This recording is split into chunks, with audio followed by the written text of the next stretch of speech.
Okay, boss, you ready to come on up? I'll stand on the opposite side.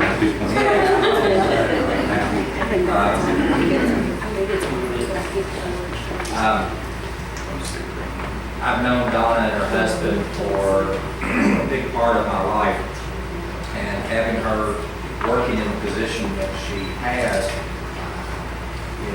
it's been very easy for me to have to take care of the fiscal court side of the clerk job because Donna knew everything to do, and she took care of it and she made it look easy.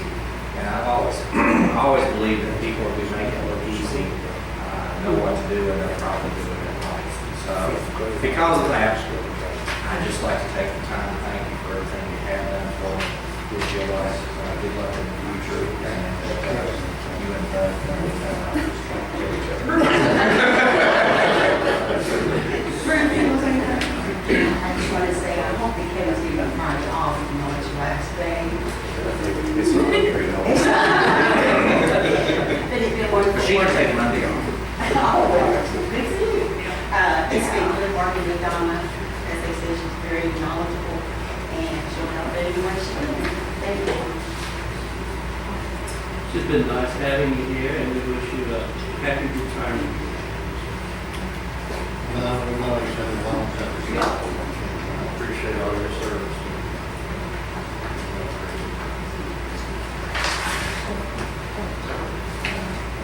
I just want to thank you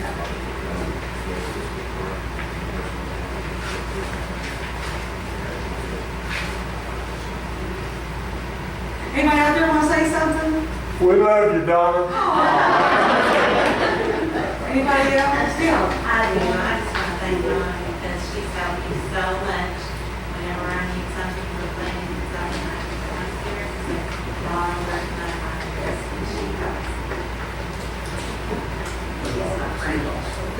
And I want to thank Donna because she's been an asset to the county. I've known her a long time, and she really been good. Thank you, Donna. She's helped me since I was served working for the judge many, many times when she didn't ask to. And I'm really jealous.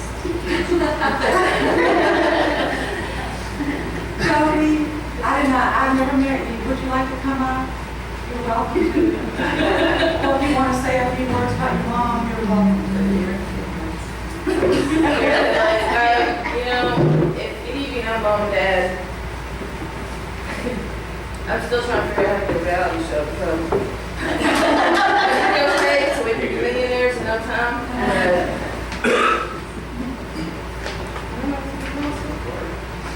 Thanks, Joey.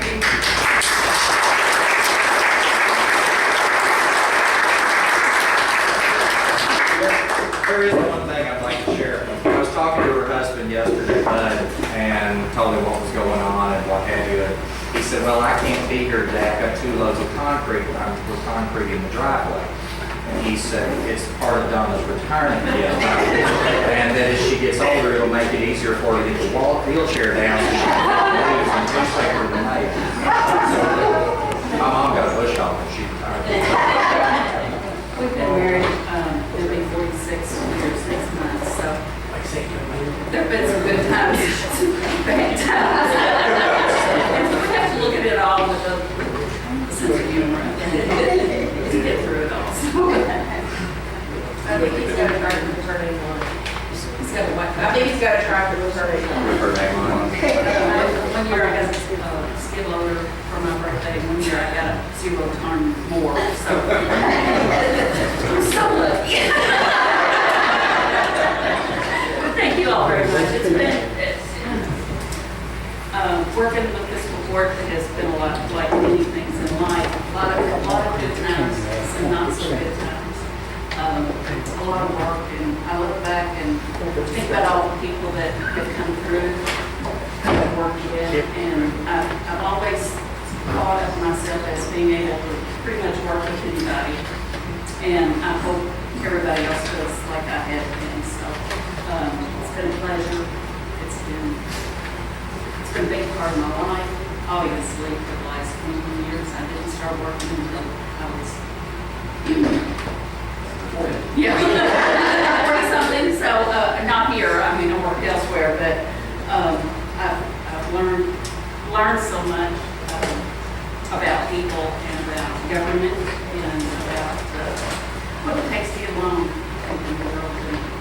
And I appreciate all the kind words. I hope I have been an asset, and I'm not taking off into the sunset. I'm just kind of ambling off. No, I'm not quite ready for a wheelchair. So we can keep your phone number. You can keep my phone number, yes, ma'am. That's fine. Right, we keep the phone number. One thing we have left to ask, Lisa's gonna give her a ride on the Harley today.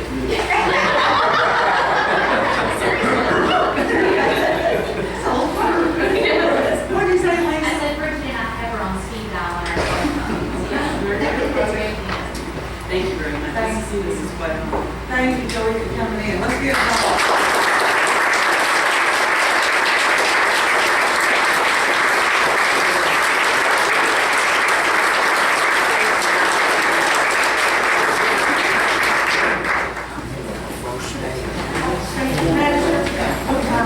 Thanks, Dawn. Thanks, Gary. Now, we go from the retirement of a wonderful employee who lives in a wonderful country. And now I want to bring up Keith Vineyard to thank our wonderful country for all those fights for our freedom. Being able to work where we want to work. It all goes back to our freedom of being able to work where we want to work. Basically do what we want to do. We don't need to break laws, but we live in a country where we're free to do what we want to do. And it's because of people like you who have protected our freedom, which is extremely hateful to me. So I am honored to present this proclamation. And this is what it says, and it's to American Legion Post number 157. Whereas the Commonwealth of Kentucky is blessed with citizens taking the oath of office to serve in the armed forces for our protection, and whereas service to country and community continues after uniformed service is over for a veteran, and whereas communities, families, and veterans require ongoing and continued care and service, and whereas, I see that. you might have seen it, didn't you? Whereas American Legion Post 157, under the leadership of Commander John Pookie Vineyard, so is Pete your middle name? Not Pookie. Constantly raises. Keith does a super job. He constantly raises resources and funds for the care of citizens of the Bullitt County and the Shepherdsville areas. And whereas these dedicated Post 157 members put others before themselves. Now therefore, I, Melanie J. Roberts, Judge Executive of Bullitt County, Commonwealth of Kentucky, do hereby proclaim July the 2nd, 2013 as American Legion Post 157 Day, and I encourage everyone to provide your thankfulness to American Legion Post 157. Let's give Keith a big round of applause.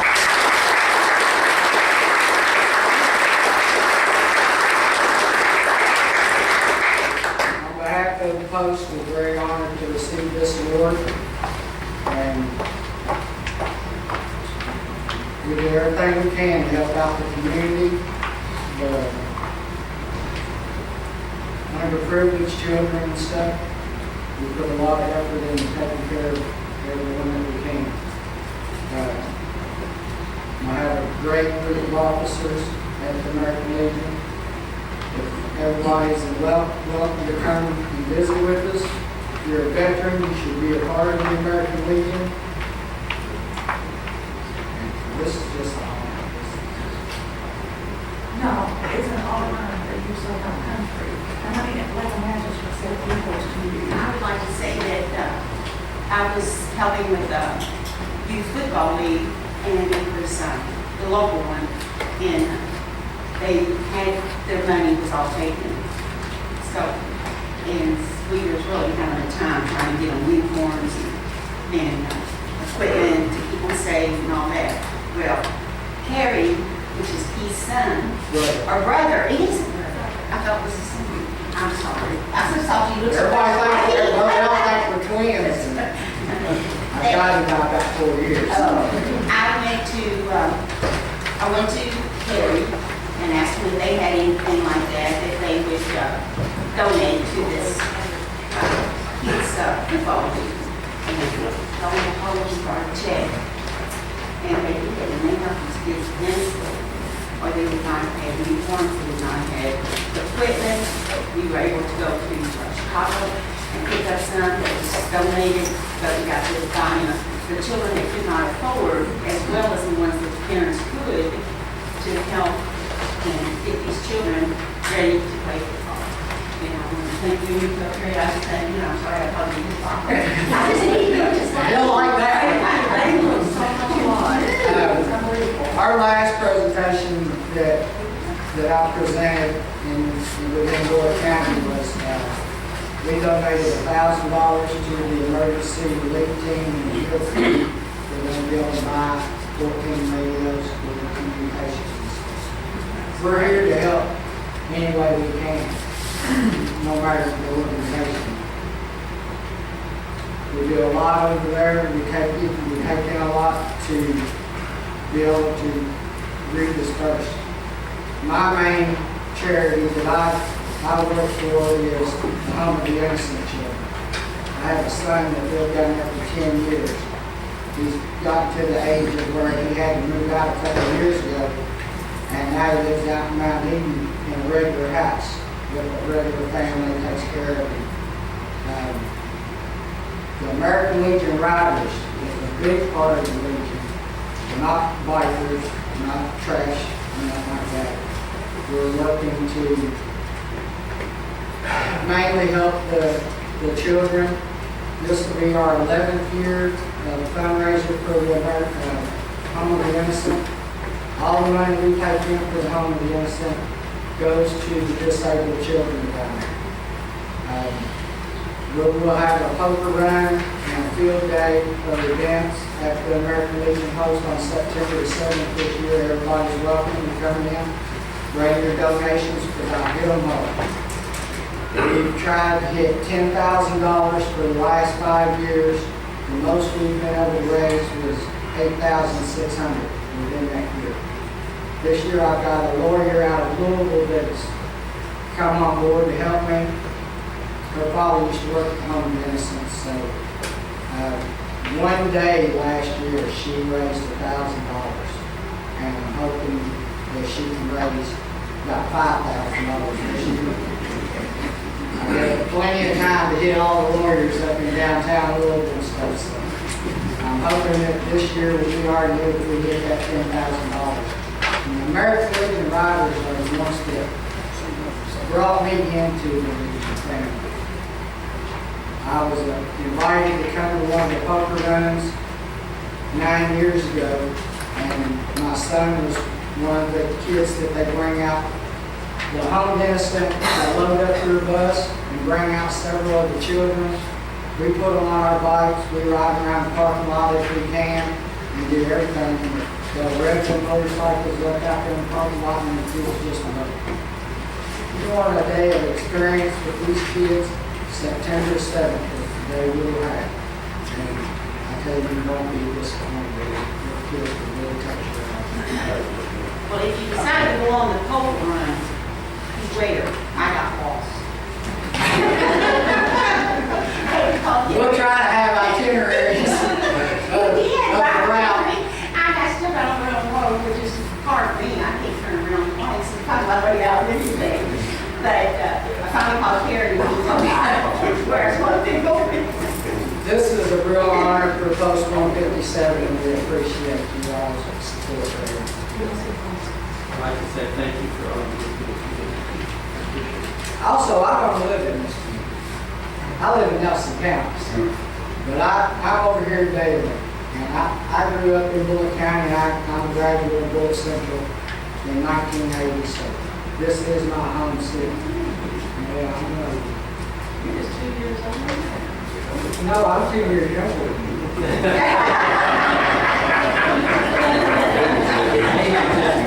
That's it.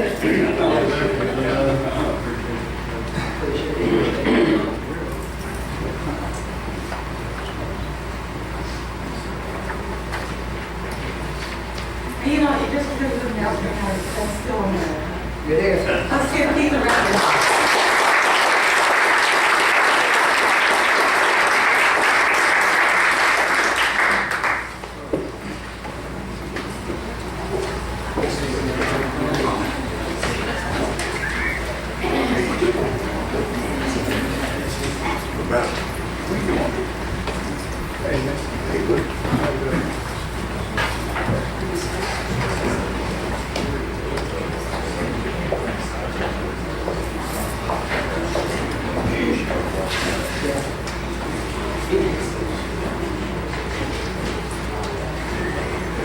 Okay, next on our agenda, we have Cynthia Brown from the Bullitt County Health Department. She's going to talk to us about a bike trail.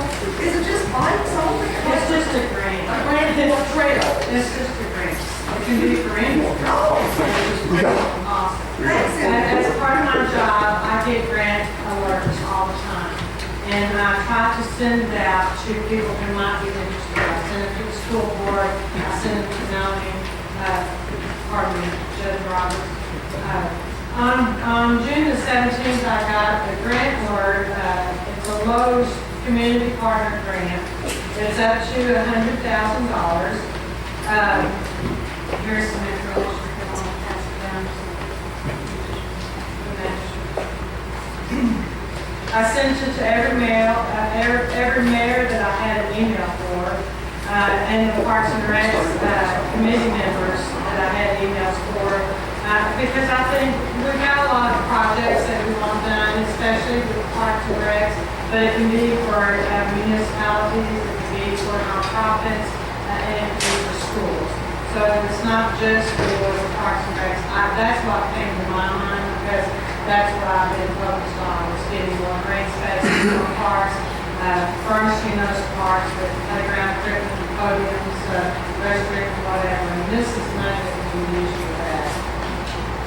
As you can see, the Lowe's Community Partner Grant Program helps build better communities. That's what they want to do, is better the community. So pretty much anything we do to improve Bullitt County would fit into this grant application.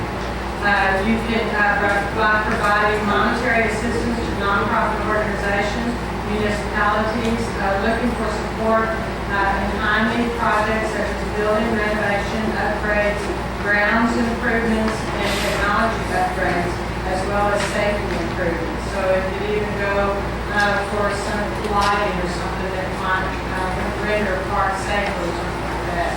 And the best part, as someone that writes for grants, is that it says the cost share is no matching required.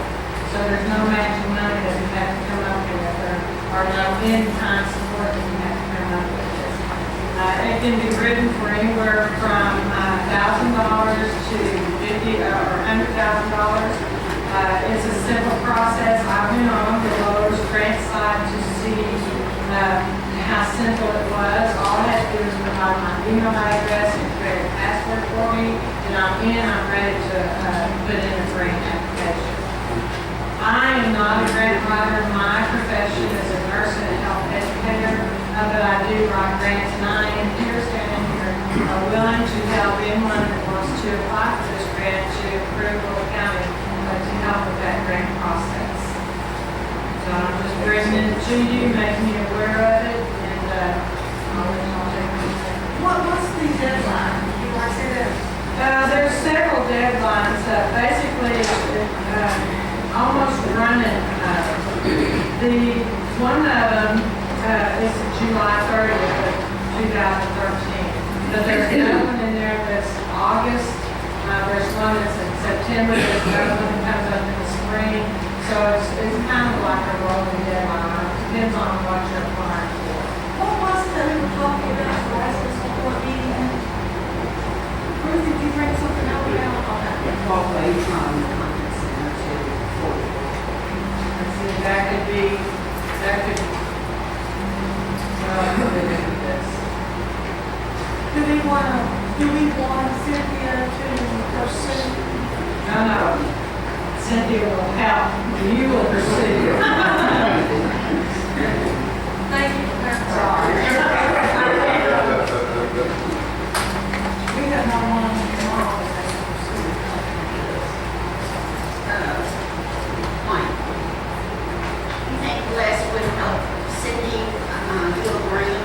would? No, not you.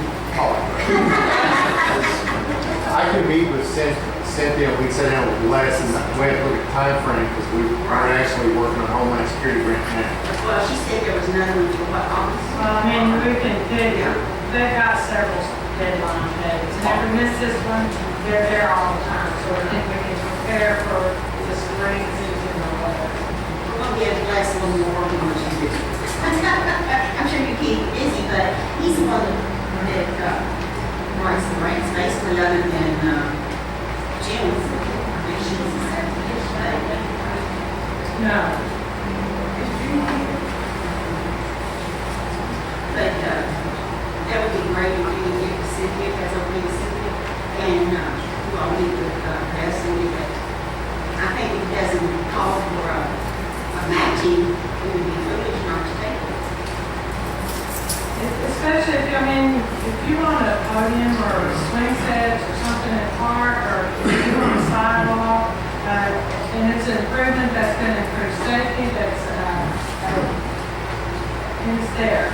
And they're here, they're corporate sponsors, corporate partners in this community. They have a stake that is improving the community because it's all the people. Would it be up to fiscal court to decide what's going to happen with the money within the year? Well, if you say you're going to build a sidewalk, then that's what needs to happen. It was not sure. Well, I'm not saying that, that's what I would like to see. Yeah. It would have to go through like an entity such as Bullitt County Fiscal. Oh, yes, it has, yeah, it has to have this way.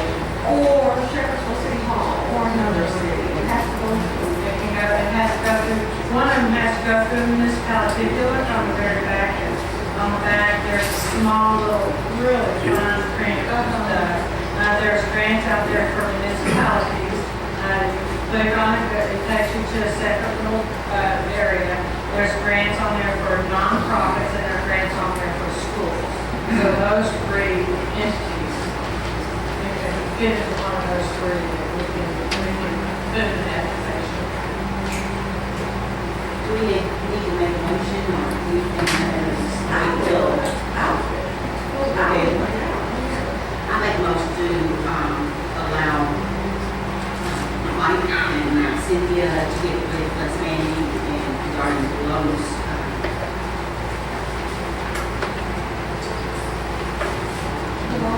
Grant.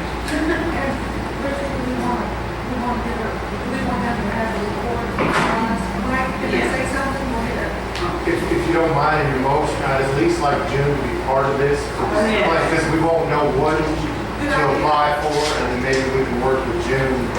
Roanne, if you remember at the last meeting, Troy was here, and he was discussing that as part of their, one of their plans, is sidewalks from the tourism center, so that may be something that, Because he said they really didn't have funds or. right, so this may be something that they can Of course, do you want to have Troy being involved in this? Yeah.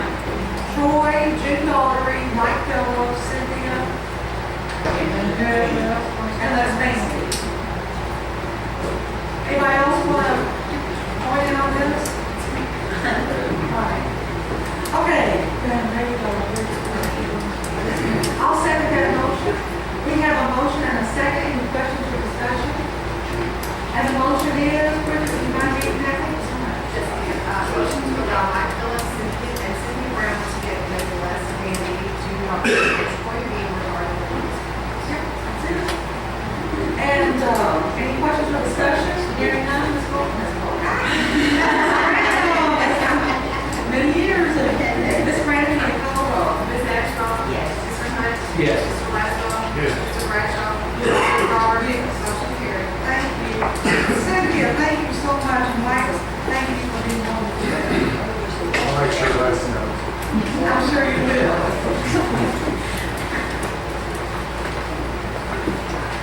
Okay.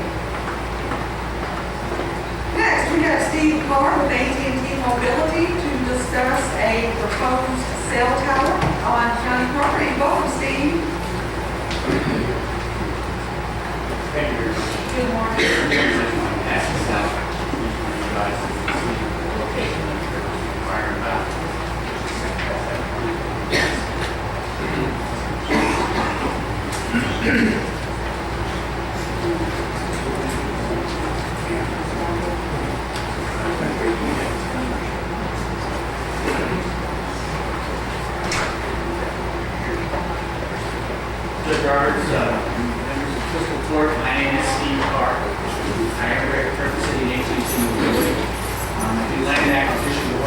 AT&T. It's my job to go out and locate wireless communications facilities for AT&T. We are in the process of locating some facilities in Bullitt County in order to improve our services. We are aware that we have several areas of needed improvement. And one of the locations where we have a proposed facility that we need to locate is at the interchange of Claremont Road 965. And at that location, the county has property where the animal shelter is. And as I've given you the map showing the proposed location of the parcel, it is located in the southwest quadrant of that interchange. And then if you look at the aerial photograph on the second page, it kind of gives you an idea of the general area where we would like to propose a facility to be located. Access to the site, as you can see on the aerial photograph that I gave, will come off Claremont Road, go over across the Claremont property that accesses back to the animal shelter, and we could lease 100 by 100 lease area in order for the facility to be located there. This is kind of our discovery phase of process, and being that the county was a large property owner in this area, we wanted to determine the level of interest of the county entertaining possibly leasing this property to us, if in fact it becomes a suitable location for my radio frequency engineer. So, with that being said, the leases that we do are 5-year leases with 4 5-year extensions, if the site becomes a selected site for our frequency engineer, we then put a formal package together showing the lease agreement to the county, at which time we will present for vote. But we just wanted you all to be aware of what we're trying to accomplish in this general area, and also knowing that if there is openness of the county for leasing the property to us, we will let it be known to myself and other people who are representing AT&T in their county to look out for parcels of property that are of county ownership, because it would be very beneficial to the county when we're obtaining some rental payments for the lease that we would have. So we don't have one of these. Yes. We also have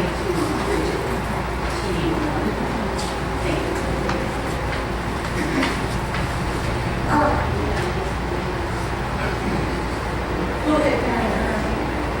would need to see what your proposal is current on, but then you also need to meet with planning and zoning to make sure that it's an area that they will approve before we get into terms of this. Yes, we know that we currently have a petition in another area of the county for a facility. But when we go in our discovery phase, we want to know that there's interest, which is why we're opening up the discussions with the county. And if you become a selected site, we would then present that formal proposal and have the discussions with the plan staff. Because one of our first objectives is to look for existing structures of height. I know that there's some other carriers in the market that have been doing some work that received some approvals in some previous petitions. We look at those locations to see if they're suitable. We're all about trying to minimize tower proliferation. It's our key to use existing structures of height prior to building any new structure. So that's kind of the steps. But being that the county was in the search range, we wanted to open up the discussions, let everybody be aware of what we're trying to accomplish in the area. And then if it is in fact a chosen site, we can go through that steps that you're speaking of. For sure.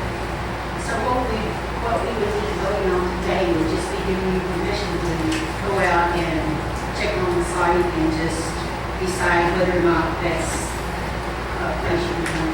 That would be one thing, and then also just the awareness that the court is open to listening, accepting proposals for county property. I think they can say that they're open to select proposals, but I don't think they can vote and say, yes, we want to do this. Yes. Without seeing any formal.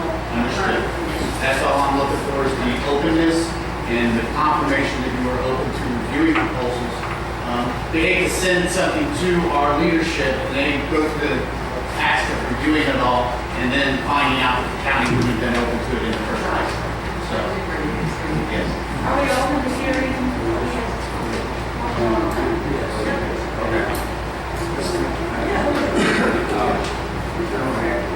Sorry.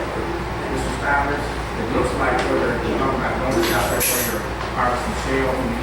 Well, I need to look at it before it's Okay.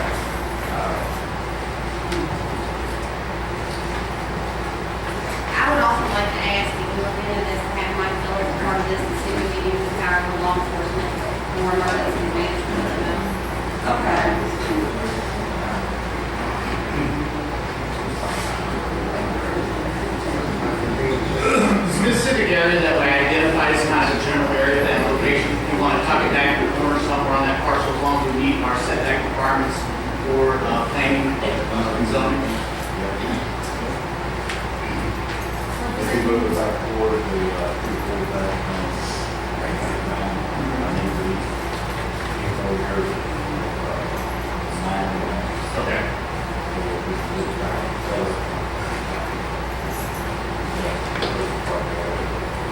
What you're talking about, those where they're mine shale? Yes. They use for the road? Yes.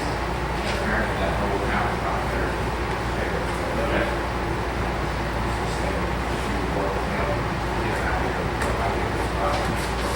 Maybe my car. Mr. Carr, would that be an option of letting the county put an antenna up there or 911 services or whatever? With a unit car on that tower? Basically, that is an option. We also would put a provision in the agreement that as long as we do go through a radio frequency analysis to determine that there will be no interference, that's always something we work with the sheriff. That's why I asked for my phone. Clyde, will you please take a seat? Thank you. Appreciate that. Thank you, Marvin, for that. So with that being said, I can send the message to my team, let them know that the county is open to reviewing proposals. Okay? I thank you so much for your time. Thank you, Steve. Next, this is not on the agenda, but County Attorney Martin Robinson has a presentation today. First, I'd like to introduce, I've got two lawyers here from my office that you all may not be familiar with. One is Susan Struble, and the other is Shelley Abbey, and they're going to kind of help me with this. Shelley's going to work with that. We're technologically challenged. Okay, I want to thank the judge for letting us put this on today. I had an issue that came up yesterday that I think requires immediate report to Fiscal Court and the public. This is not a gotcha type situation. I have a statutory duty to disclose to Fiscal Court any time that there has been an expenditure made that was probably not made correctly, and for us to automatically fix that if possible. It's kind of similar to an event in August of 2011. I've asked the court, based upon a statement made by an employee in investigation, that we may have an issue of occupational tax. We immediately changed our procedure as a result and settled that matter. This is another issue that's similar and it needs immediate addressing. Yesterday was the first day of the fiscal year. I would love to come to work and have a normal day, but that never seems to happen. I started to work on this chart here, state law, where all magistrates have. It's my job to keep track of my employees' salaries, and I go to plug in the figure that we were given by Fiscal Court, which we are all very appreciative of, to adjust and see what our salary can accommodate us. As I started doing the math, something did not seem right, because I break down the amounts that we receive monthly, so I have an idea of what we're getting from Fiscal Court. Because my office pays the difference, and I think this is very confusing, so you all need me to explain on that. My office pays the difference each month of what my payroll costs for my tax collection money.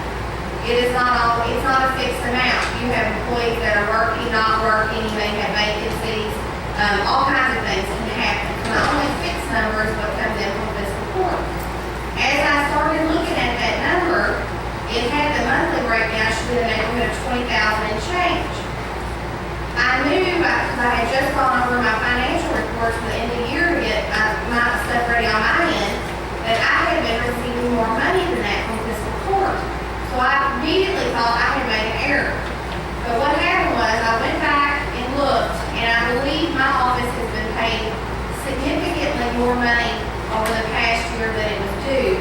And I'm going to kind of show you how I came to this so everybody understands, and then I'm going to ask what I would like Fiscal Court to have corrected. This is the county attorney's budget from Fiscal Court for 2012-13. As you all are aware, they only pay about a third of our payroll. The budget proposal includes my personal salary, which I get a direct check from Fiscal Court just like an employee, okay? My fringe benefits are covered under the code 299 that says staff fringe benefits. So what should actually go to my office should exclude my salary and exclude my matching fringe benefits paid from the employers. So I wrote down at the bottom, the county attorney's salary that's paid by check to me, Monica Robinson, every pay period totals annually $44,138. The employer matches equal $12,005.54. They come from that. The employer owes 6.2% for Social Security, 1.45%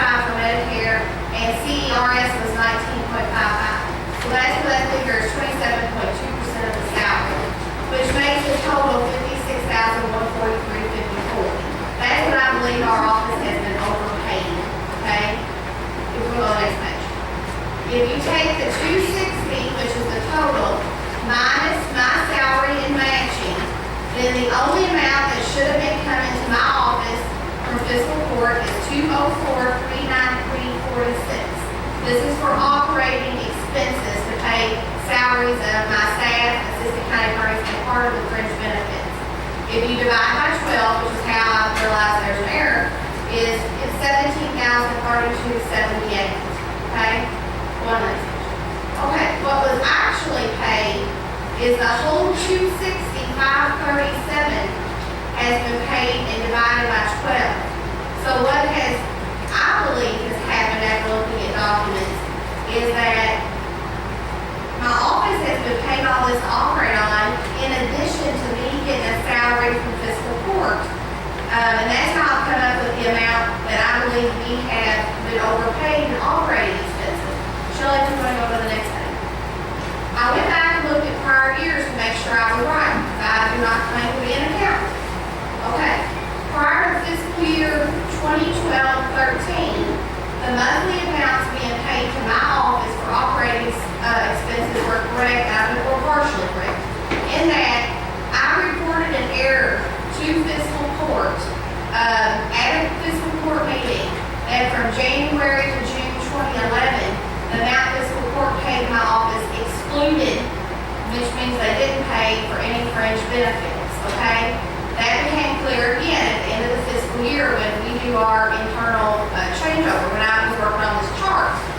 And I made fiscal court aware of it, and there's an email to Ken Shaw saying that we had not been paid that money.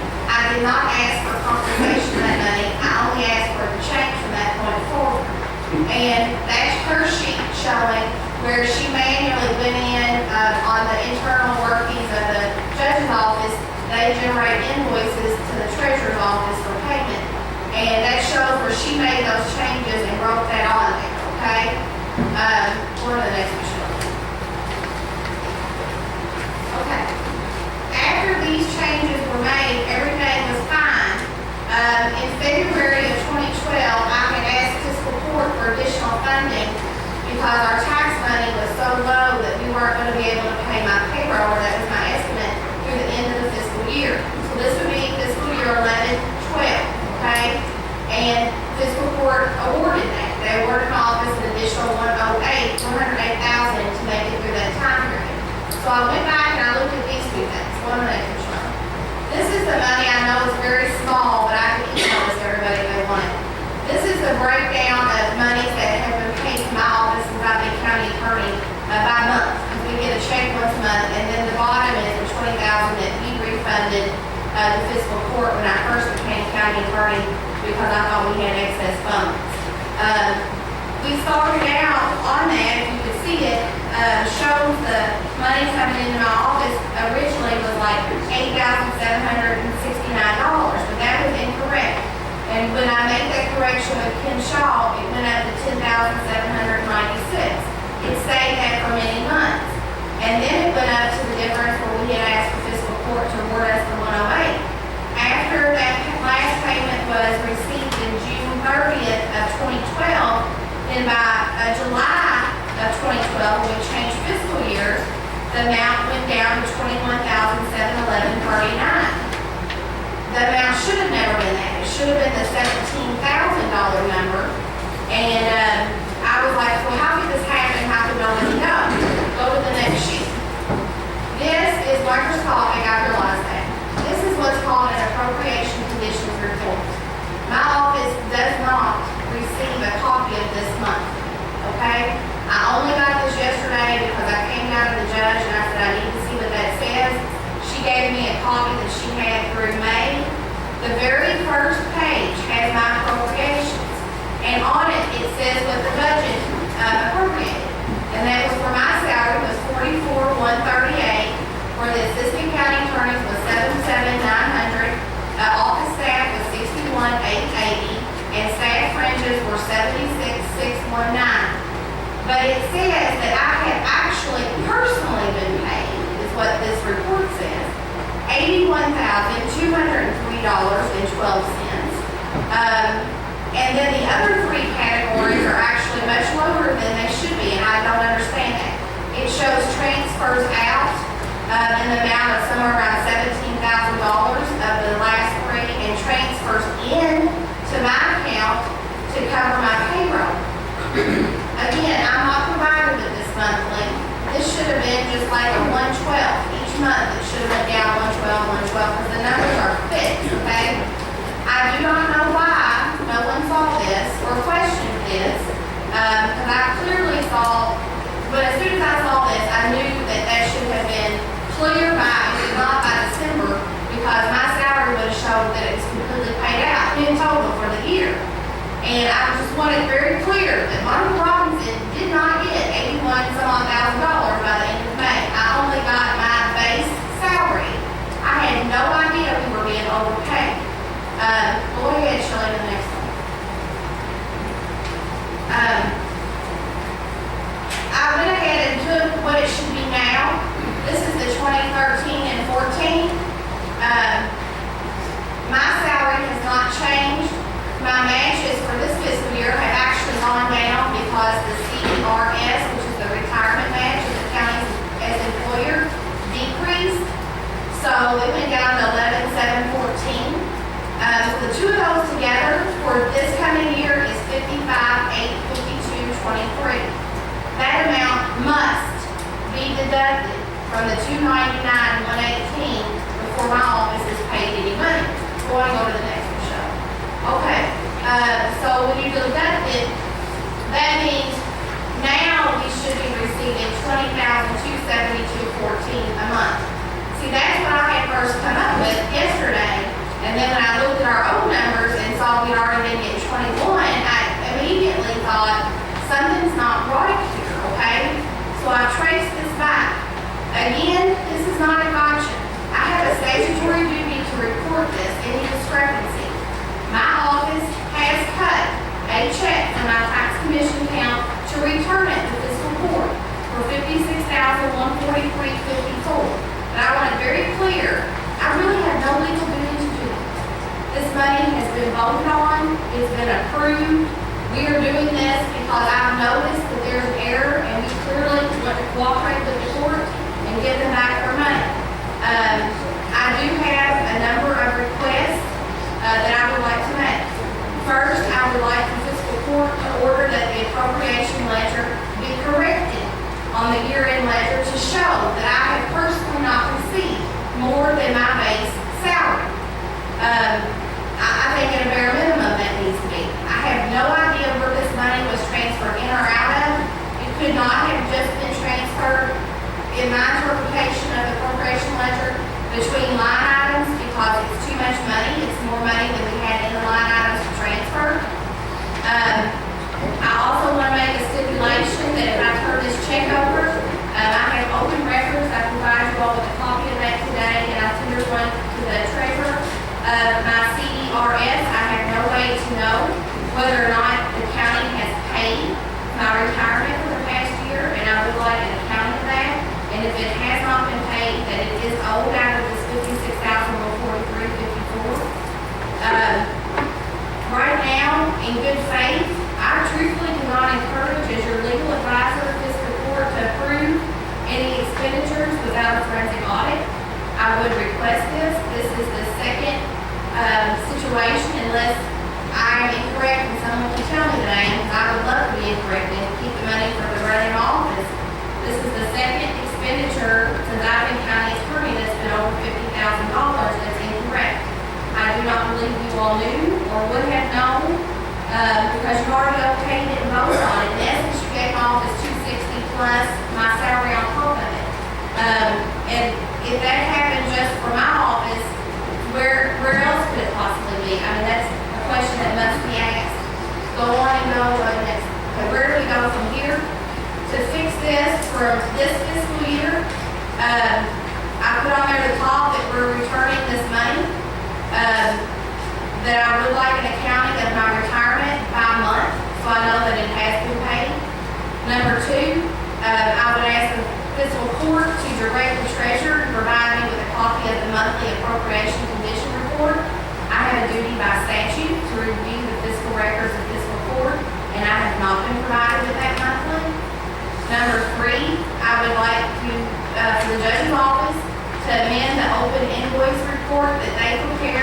to completely exclude the line item of my salary on there because that is already directed by the treasurer. And to also adjust the fringes, to subtract my fringes from the remaining part that's in our line item for the staff. That way, hopefully that will keep this from happening, at least in my office for the future. I do not know about anybody else. Again, I'm a lawyer. I am not an accountant. I would strongly encourage you all to have the situation reviewed. You all have any questions? I'll make a motion for forensic audit. It will be very expensive. I mean, forensic audits are very expensive, but this is the second situation since I've been here where, except this time you're getting money back, thank you, Jesus, I'm losing it, that it's $50,000+ in discrepancy. I would be not doing you a service if I did not advise you that I think someone needs to do a full accounting of our records. Do I hear a second to my motion? I'll second it. We have a motion and a second. Any questions or discussion? Bridget, will you read that motion? A motion to have a forensic audit Marvin? Read that again. I just have that you like a motion for a forensic audit on this. We probably want to entertain getting a cost on it because it will not be cheap. It will be cheaper than us continuing to lose money. And I would also like to move for my copy of my presentation meeting to be attached to the minutes, so there's no question.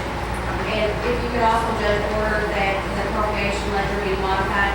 I do not want anybody from the public to walk out of here and believe that I have somehow been paid $80,000+ because I have not. Let's hit this motion fails or passes and have it be ordered.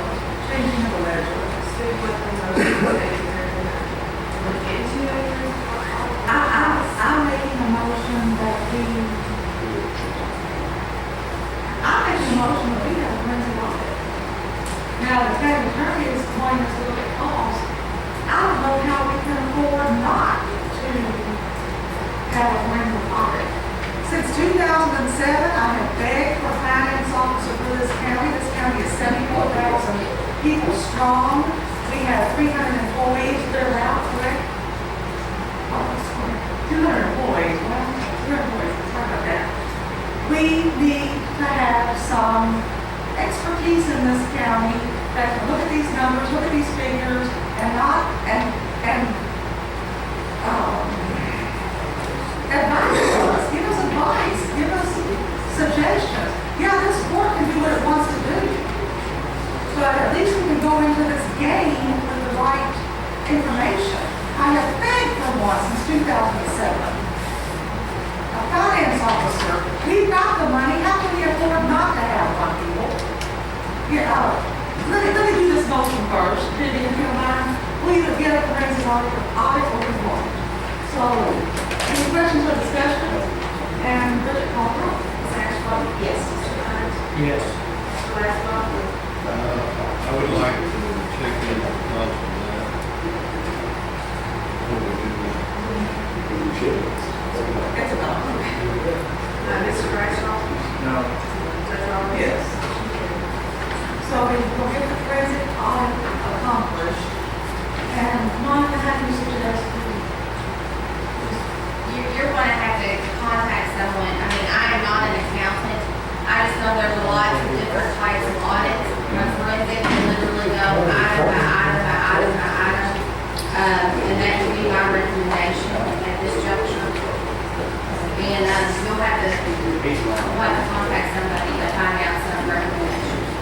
Not all of us will start working on that immediately, and I'm thankful this perceived a need for some expertise in this county. And let me let Vivian speak first. Who is currently responsible for auditing that or giving attention to the requests that have been presented 2 years back? And I'm going to turn that over to Victor. Who currently is responsible for tracking and auditing when there's been reports turned into, what happened to the assistant? We had an audit performed by the state every year. As far as the reports that the treasurer turns in, she turns them in monthly to this report. We have an oversight audit. Like I said, there's lots of audits, and they make recommendations. I can get you copies of the prior ones, and like I said, this is not a gotcha. There are some serious recommendations in there that we have not addressed. If you're asking about it. Yes, Butch. I think whoever think the employer that caught this, maybe even congratulate it, they were quiet. It's Michael Robinson. I really appreciate it, but really, I'm trying to be as sincere as possible. I'm trying to do my job. And I have concerns. I mean, this came up yesterday. I did not want to wait. I appreciate the judge basically stopped everything she was doing. My office, these five ladies right here stopped everything we were doing just to get this together to put up here because I did not want to wait another day. I am very concerned on what other money might be out there, and I do think that we have to pay attention to this. Go ahead, Mark. What else? I wanted to make sure the department passes my report as part of the minutes. Rich, hold on a second. Make sure you pass. Yes. And I would like fiscal court is who the treasurer reports to request the treasurer provide me with a copy of the appropriation ledger monthly. I'll let the magistrate make that motion.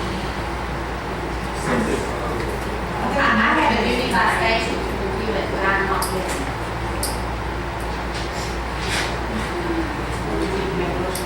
I'm sorry. To, Provide me with a copy of the appropriation ledger.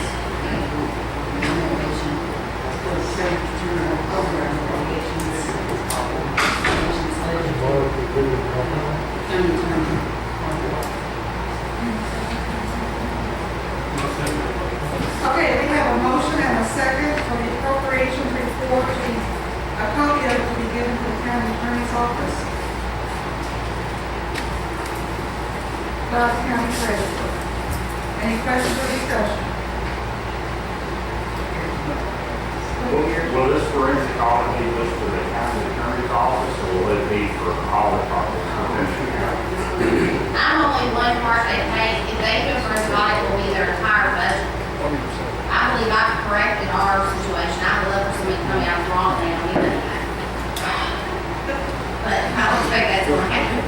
And before I forget it, a very important point, I am thankful we have a county attorney now who is honest and who brought this to my attention and said I will have, well, I don't want to say happily, but certainly she was more than willing to pay this back to taxpayers. So we need to applaud Monica for being an honest county attorney.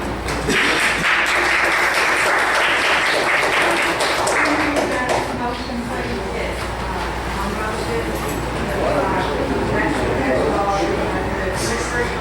Turn over copies of the appropriation condition report to the county.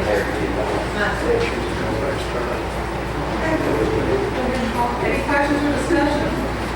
And Rich Baldwin? Mrs. Ashcroft? Yes. Mr. Hunt? Yes. Mr. Weisberg? Yes. Mr. Rachel? Yes. Mrs. Roby? Yes. Motion carries. Thank you, Bridget. And The last thing, Judge, I would like for the year-end ledger, I sent you all Baldwin today, I don't know when you get it, to be corrected because it makes my income, personal income look like it's $80,000 for this report. It is not. If you all want to find out where those transfers are made, that's at your discretion, but I would like that to be corrected.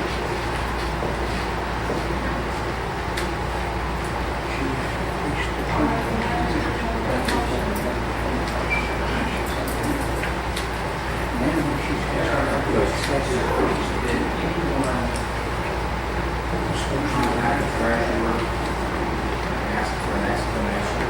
I'm gonna turn that over to Debbie. I did not contact the treasurer because quite frankly, I don't know why I would need to.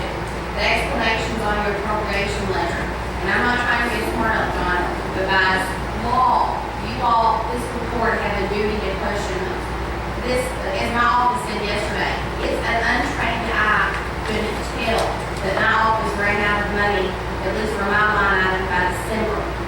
And that transfers will be made, and it's on page 1 of the report. Once, regardless of what's sent, once you all approve it and vote, the onus is off her, it falls on you all.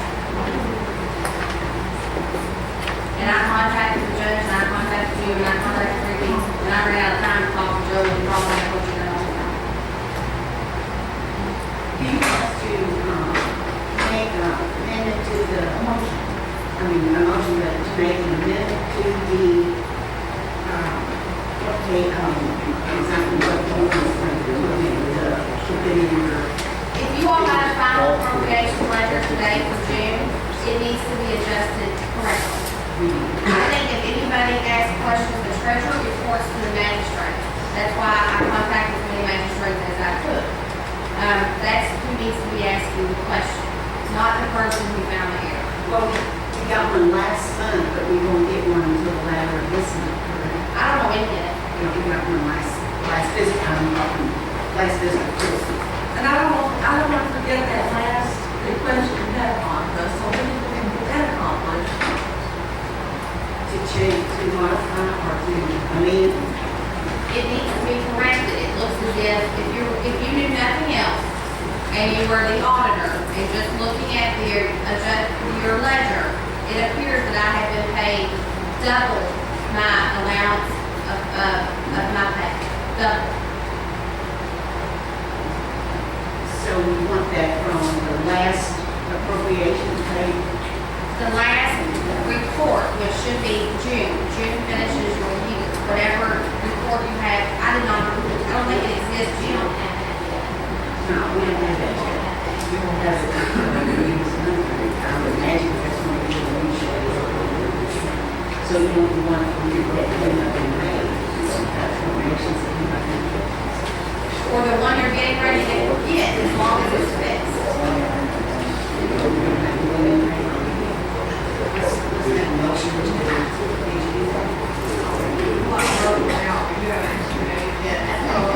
Okay, I will.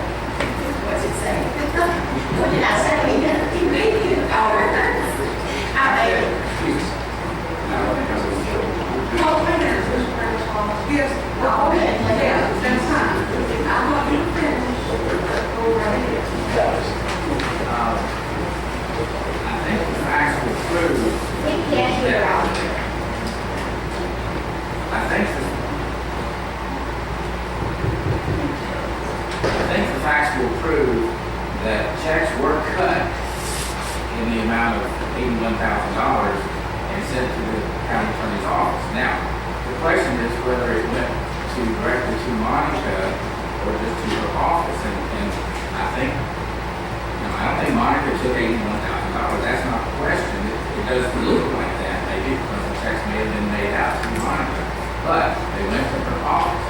Now, I think there is an error there that needs to be sorted through. And I think if you talk to the county treasurer, she has an explanation. I think checks are cut from the treasurer automatically to the salary payroll system to Monica. There were additional checks cut, apparently from the judge's office to Monica.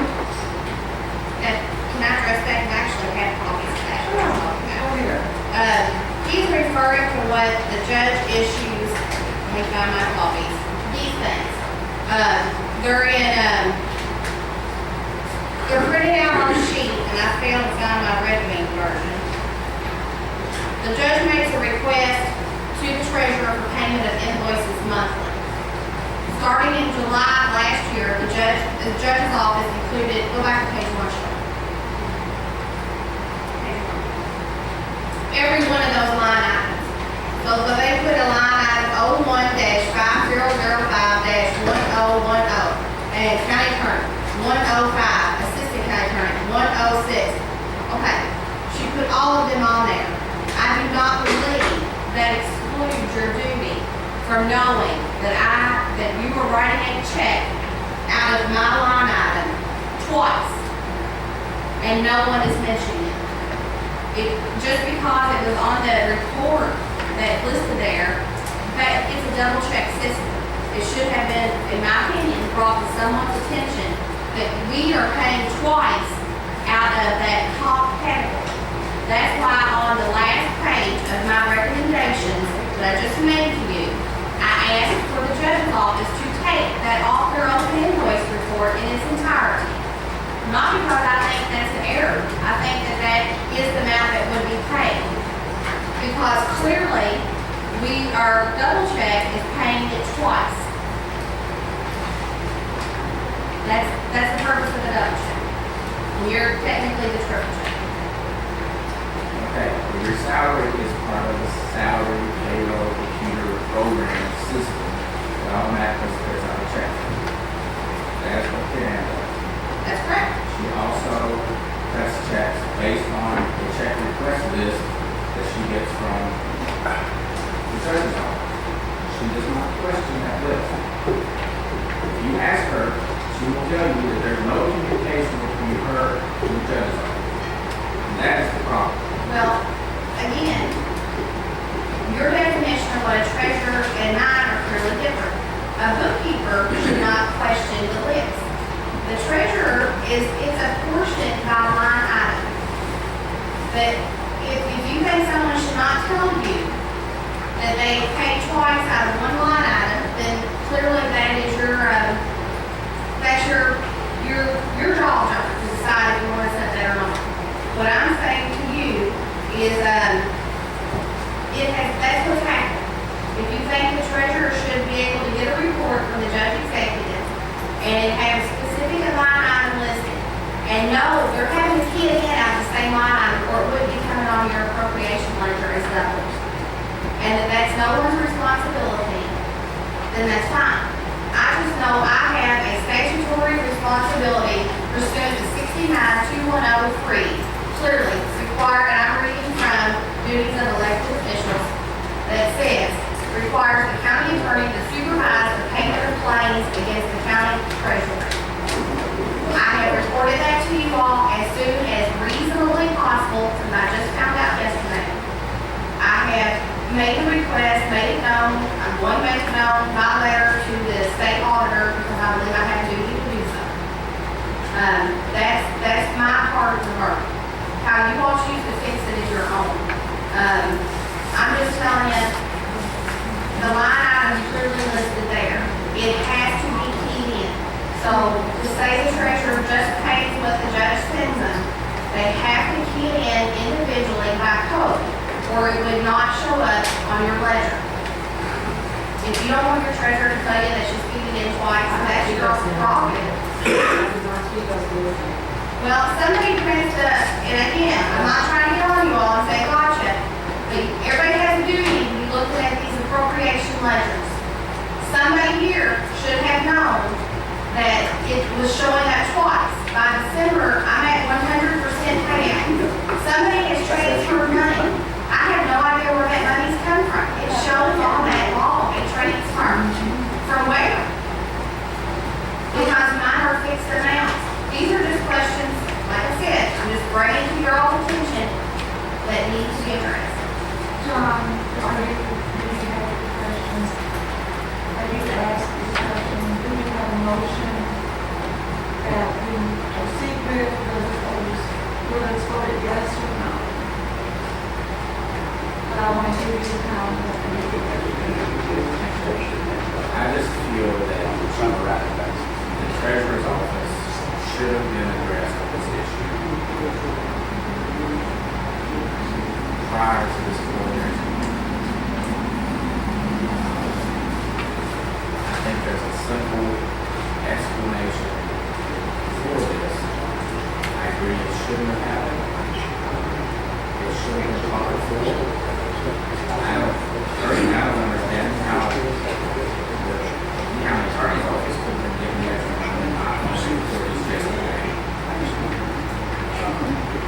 I mean, this whole thing is almost ridiculous. We would be talking about it today. It should have been handled in the office, outside of this courtroom, and there's a simple explanation.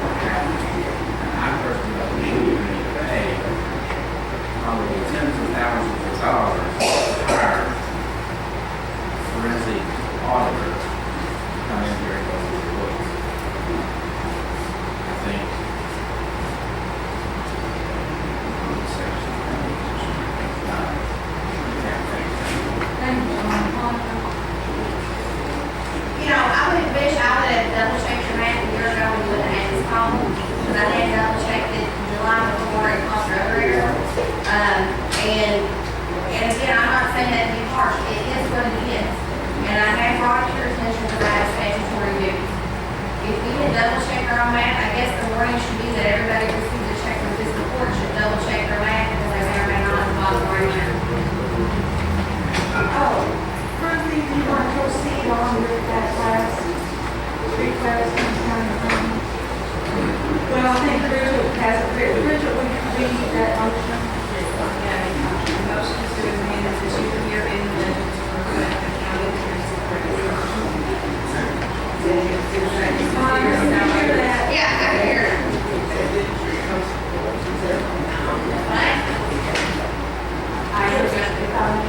Well, let me have a first and a second, please, and then once we get the second, you do something.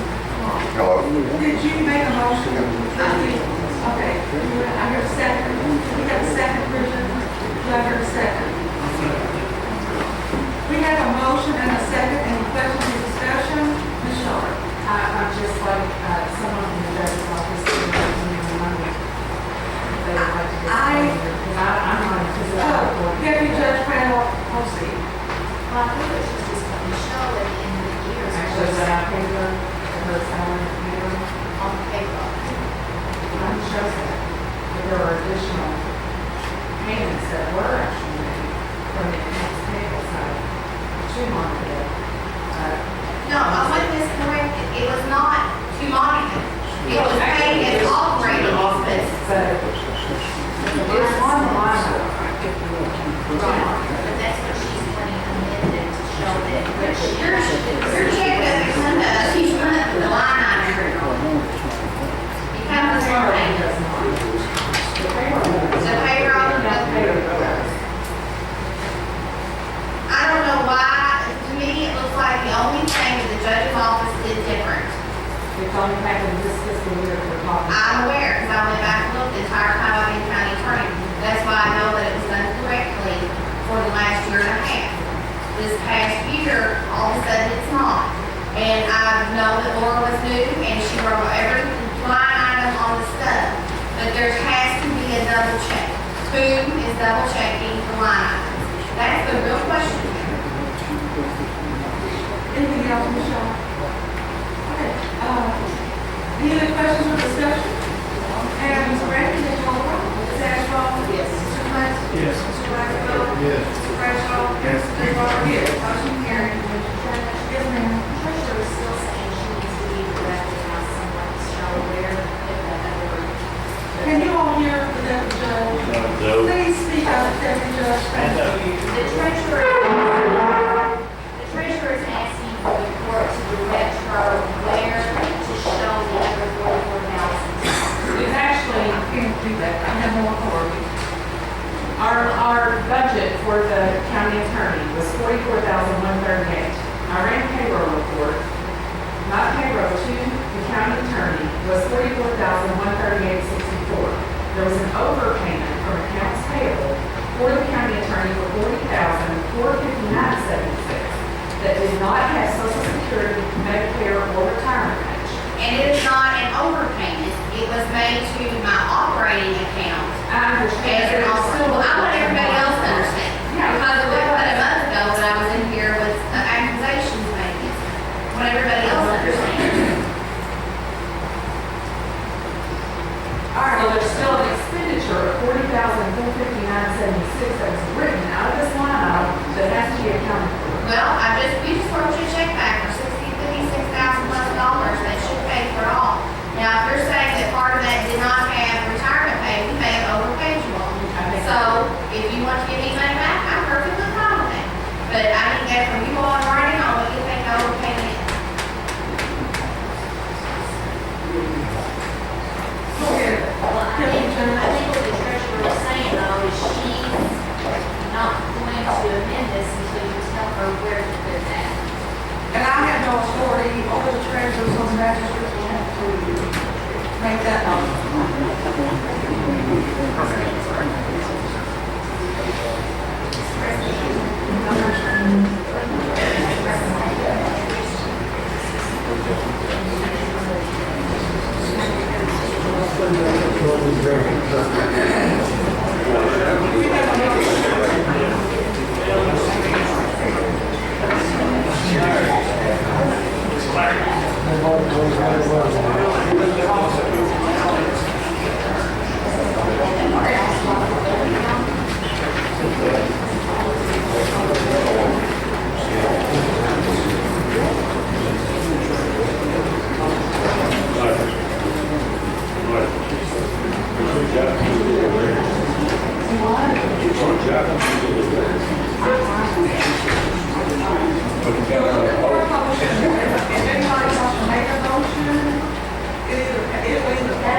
That's up to the magistrates. Again, it's out of my control.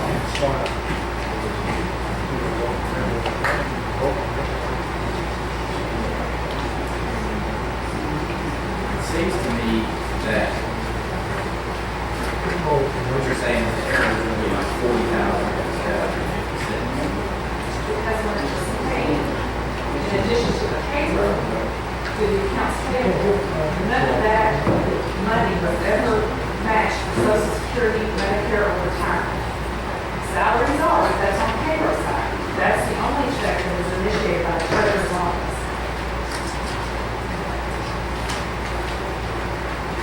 So it seems to me that a better thing to do would be for Monica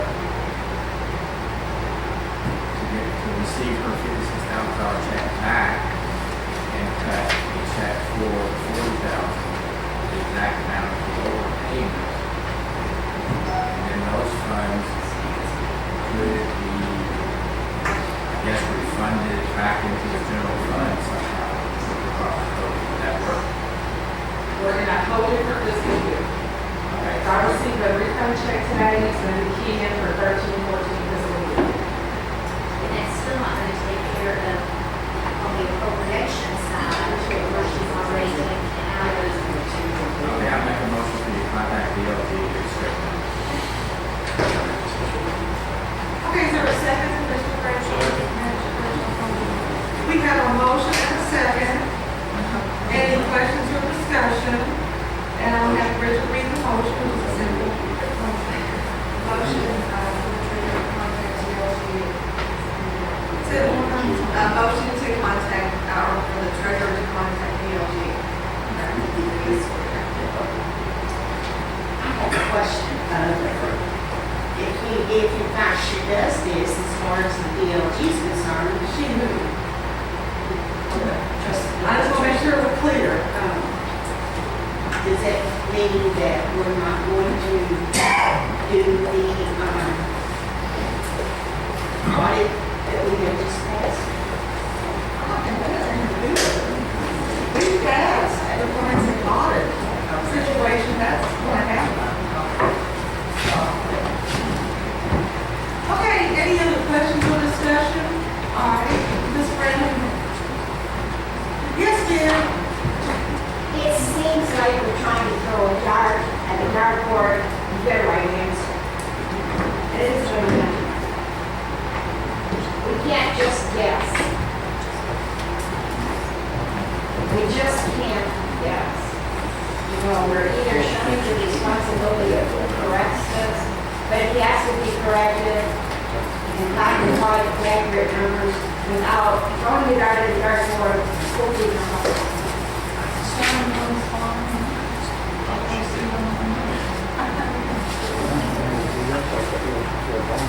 Contacting DOT, Department of Local Government, is the people that we have to report to, that we are responsible to. If we try to do something that is not according to their rules and regulations, you will get shut down. We will have to redo it, we will have to readdress the situation. That's why I suggested contacting the Department of Local Government so they can tell us how to proceed properly. I'm not trying to sidestep the issue, I'm not throwing a dart.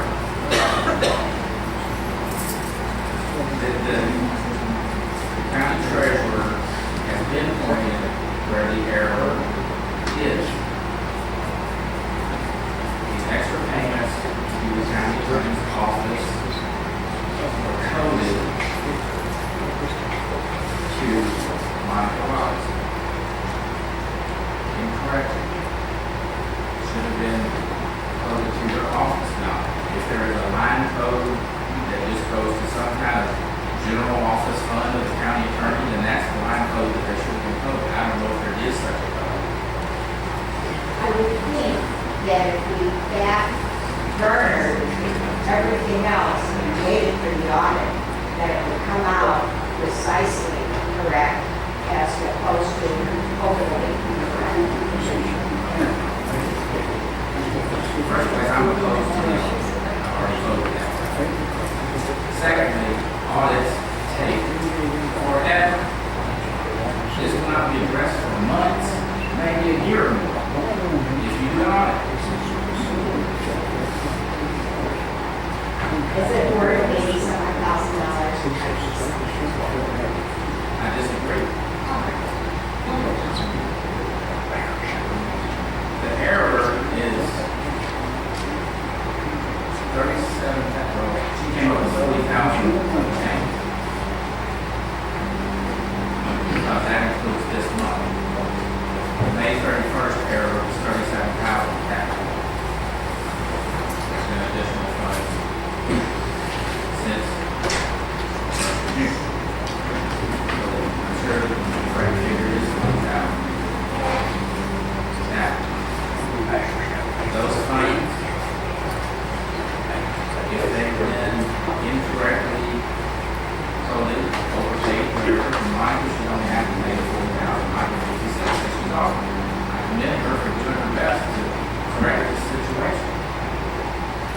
I appreciate that, but I think she's overpaying by $16,000. I'd rather have 56 come in and the 16 go back out. It'd be simpler just to have 40,000 come in and then we'll be done.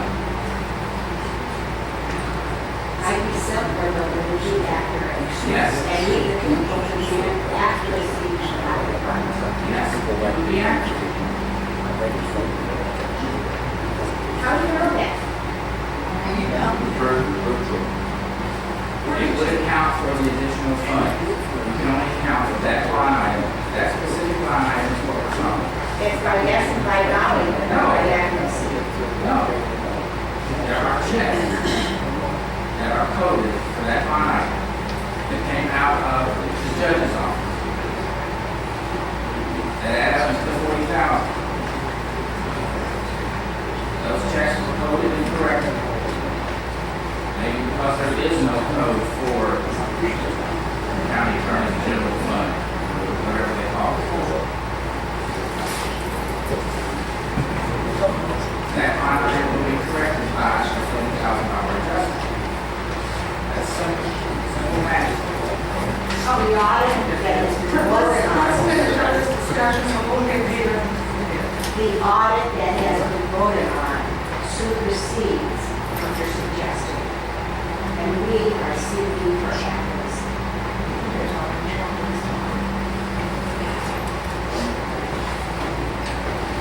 Thank you for it. Is that a threat? No. Okay, I'm sorry. That is not a threat to you. It's a statement talking about how much money is going to be wasted doing this audit.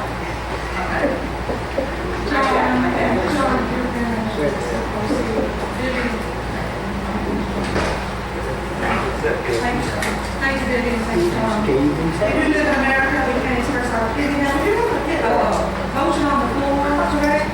And will you read that so we're all clear on that, what the motion is again, please? The motion is to separate the contact the LG information on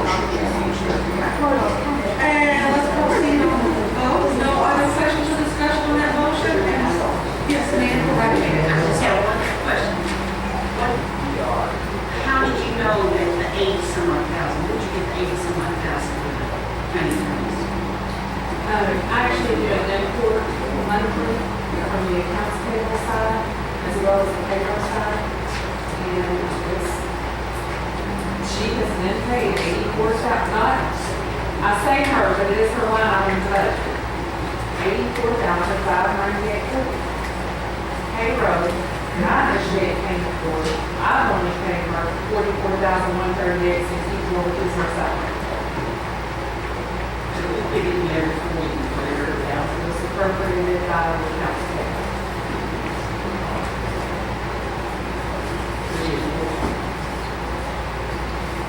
That invoice report, I asked to be changed. But on the appropriation condition report, it says the county attorney's salary 80-something thousand. So that's her objection. That's why she wants it amended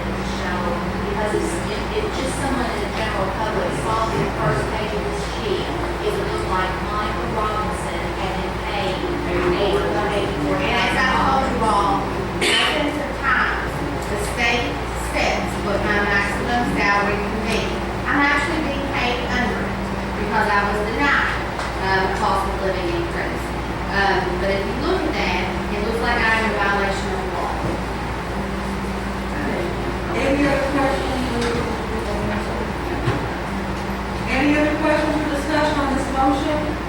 Ms. Pritchard, you may call the roll. Ms. Ashcraft? Yes. Mr. Hunt? Yes. Mr. Glasgow? Yes. Mr. Bradshaw? Yes. Ms. Roberts? Motion carried. Patty, Attorney Robinson, is there anything else? No, Judge, that's. Covered everything? Okay. Any other discussion on this issue? Then let's move on to, Director of Planning and Zoning, Roanne has the second reading on June request. Good morning. Good morning, Roanne.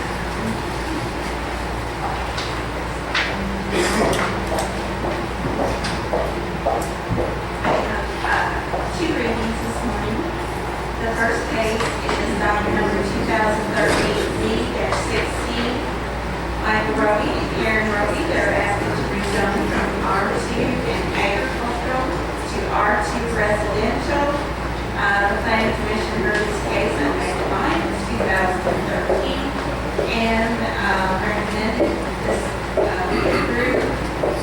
At this time, this property has a field zoning, rezoning of this property would bring it into compliance with the R2 zoning classification, and it is in agreement with adopted comprehensive plan. Ordinance number 13-15, an ordinance changing the zoning from R2 residential and agricultural to R2 residential. The property in question is 1.614 acres, more or less located at 440 Levy Lane in an unincorporated area of the county. Be it ordained by the Fiscal Court of the County of Bullitt, Commonwealth of Kentucky in summary. Number 1 sets forth the above property located in the unincorporated area of Bullitt County and more particularly described in the minutes and records of the Planning Commission in document number 2013-Z-16 is hereby changed from R2 residential and agricultural to R2 residential.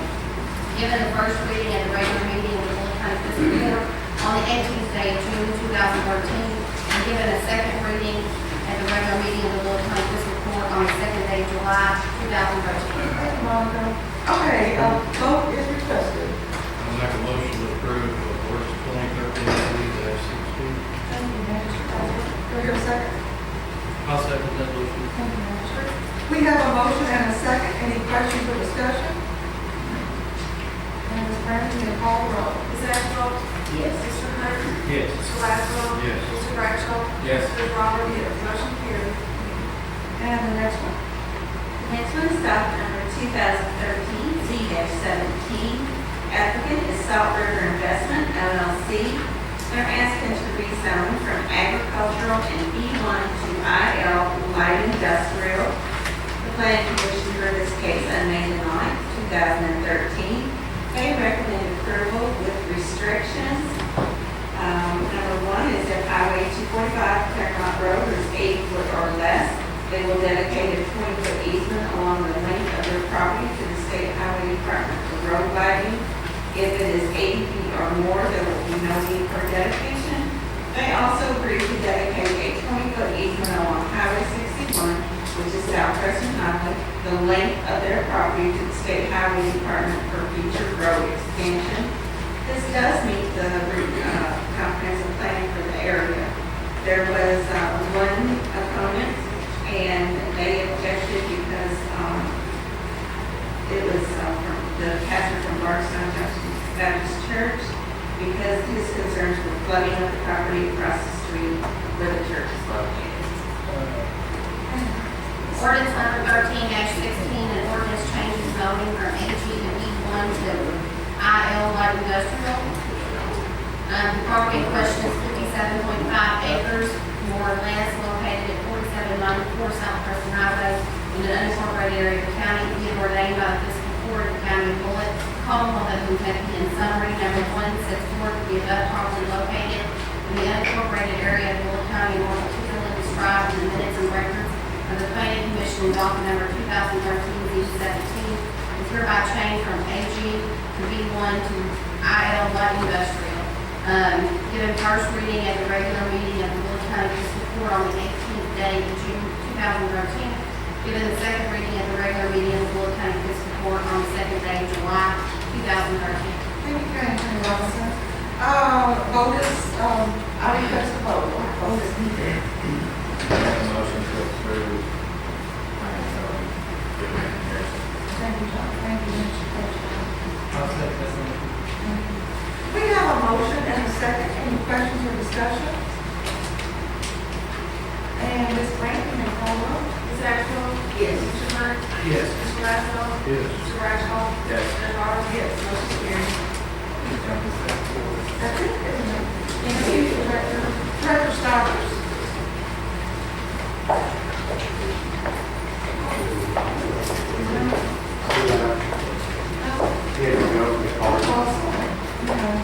Director Phillips. Director Hatfield. Good morning, Director Larry Hatfield. Good morning, happy to be here. I don't believe that. Okay, where do you want to start? Wherever you want.